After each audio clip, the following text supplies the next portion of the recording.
a lilac bush in your garden? And have you ever wondered if you should prune it, how to prune it, when to prune it? Well, stay tuned. I can tell you now is the perfect time. Welcome to Down the Garden Path. And today we're going to talk about lilacs. It's the perfect time, although the window is short. And this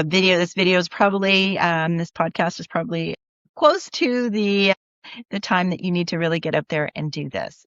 So lilacs bloom typically on old wood. So the common lilac that you have, if you've got, one of the traditional common lilacs or French lilacs, now is the time to prune off the spent blooms that just finished blooming. So you want to go to the base of the flowers and at the base of the flower stem, but before the next set of leaves. And you want to remove the spent blooms.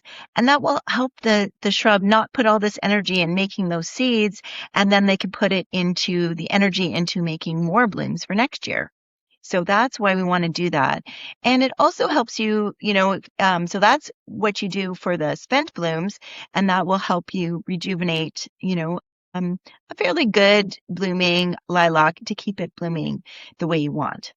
If you are looking to rejuvenate an older lilac, sometimes they do get quite woody, and there are areas and sections in the shrub that may not bloom and may not have a lot of blooms. Or you could think to yourself, gosh, 5 years ago, this really put on a show, and this year I only got a few. So that would require some more rejuvenation. So going inside the shrub and removing some dead wood. So there's a few ways you can do it. You can do it if it's very mature. You can do it more drastically. Let's say you've just moved in and the lilac isn't blooming or didn't bloom this year, and it does look like it's a really old woody, lots of bare wood, not a lot of leaves even. Your option might be a little bit more drastic. And so I'll start with the drastic. So the drastic would be using very sharp secateurs, bypass pruners. You're going to really need something. You're not going to use a hedge trimmer. Please put the hedge trimmer away. You're going to literally cut it back all the way to the ground. Maybe leave, a little bit of staggering, like a half a foot, 6 inches and 8 inches, kind of, different heights, but this is a drastic measure. You want to really rejuvenate this lilac. So you're going to take it right down and to the ground. You're going to remove, lots of times we get suckers that really they take energy from the plant, but they don't produce any flowers. So you do want to remove those, and you want to just remove all the old, anything old wood. You wanted to rejuvenate it. So you want to bring it right back to the ground, and that's going to encourage new growth. And it's a hike, so it's about a 3-year wait for it to really start generating new growth, the new stems, the new leaves, and then that will lead you to new flowers. So it's a 3 to 4 year process.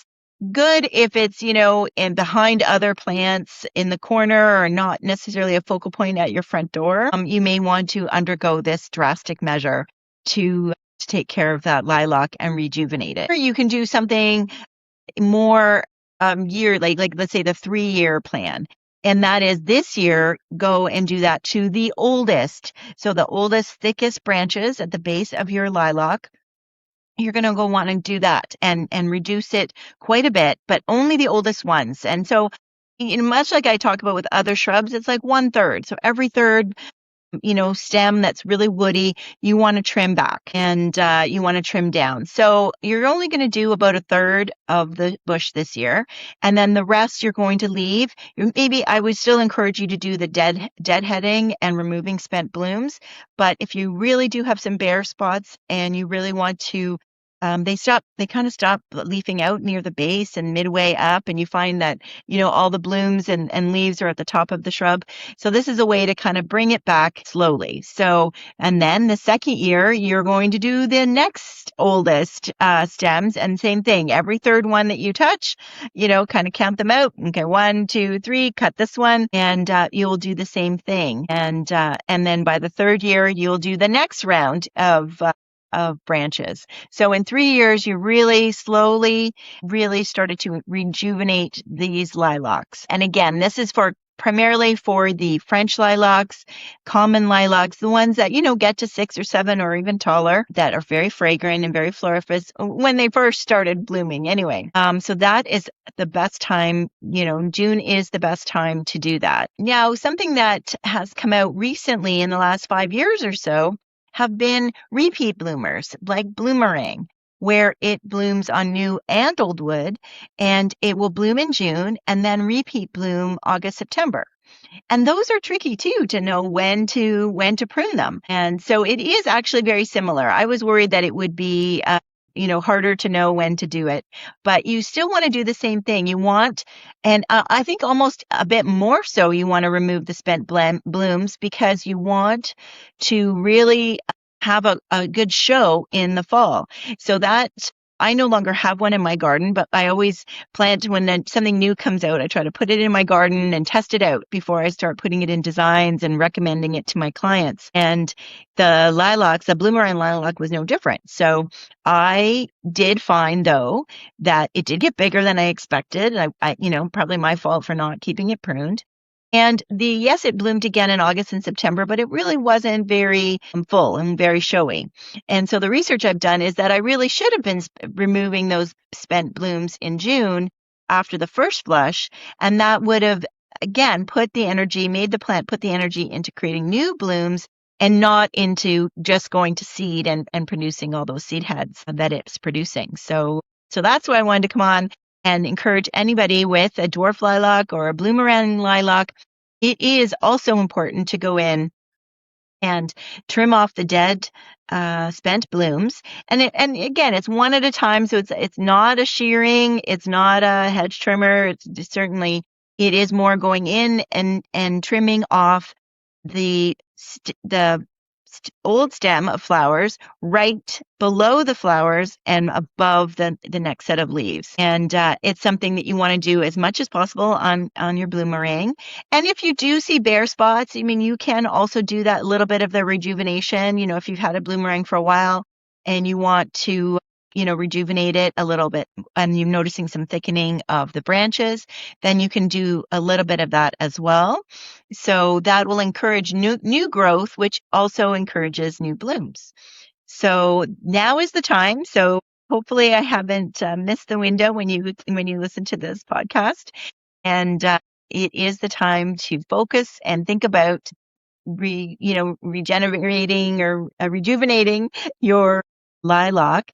And I do encourage you, if you haven't checked out the bloomerang lilacs, I do encourage you to try them, because there's nothing like, even though mine wasn't full of flowers in the fall, it was still flowering, and it was still really cool to see those lovely purple flowers in the fall, like in September, October. So I do encourage you to look for one in a local garden center, and they do not get, as much as I said, mine got larger than I expected, but still nothing compared to a common lilac or a French lilac.